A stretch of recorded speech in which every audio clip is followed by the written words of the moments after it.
Convidamos para proferir suas palavras o senhor Jean Carlos Andrade, presidente do Conselho de Direitos da Criança e do Adolescente de Estiva.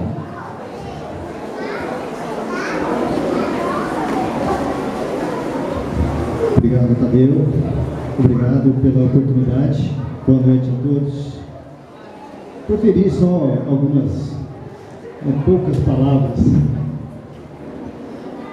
Parabéns por esta iniciativa valorosa e abençoada.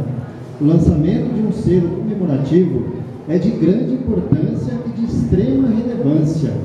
Apesar de tantas dificuldades que o nosso país está passando atualmente, a esperança ainda existe e é fundamental que estejamos alertas e fortes para construir um Brasil mais digno e sério. O lançamento deste selo nos remete aos Jogos Olímpicos, uma tradição que nos mostra a vitória de cada um, de cada ser, a vitória comemorada.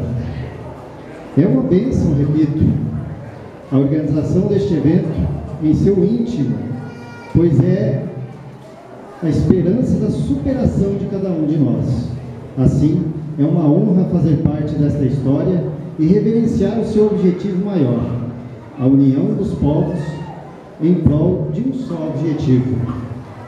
O trabalho do Conselho Tutelar vem cada vez mais evoluindo, sendo hoje considerado um grande serviço prestado à população. O Conselho Tutelar é um importante instrumento da sociedade em defesa das leis que protegem e amparam a infância e a juventude.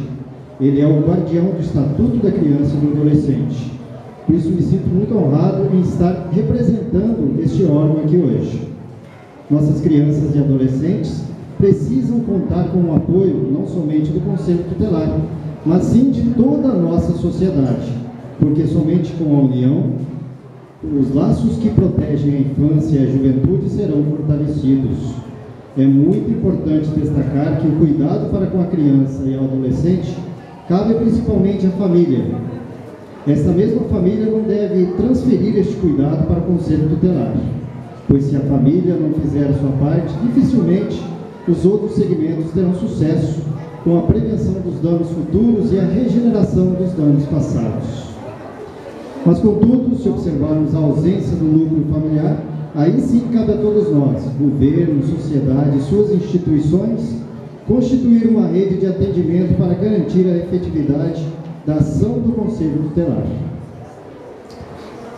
Com esta rede forte e íntegra, o Conselho Tutelar poderá desempenhar de forma correta todas as suas atribuições, para que a sociedade sinta orgulho deste importante órgão. O que buscamos e lutamos é para que haja igualdade entre todos. Estamos apenas no começo, ainda dando os primeiros passos na construção de um novo tempo aqui em Estiva. Precisamos nos unir e promover a cada dia as mudanças necessárias para a consolidação de uma cidade mais justa e cidadã. Muito obrigado a todos.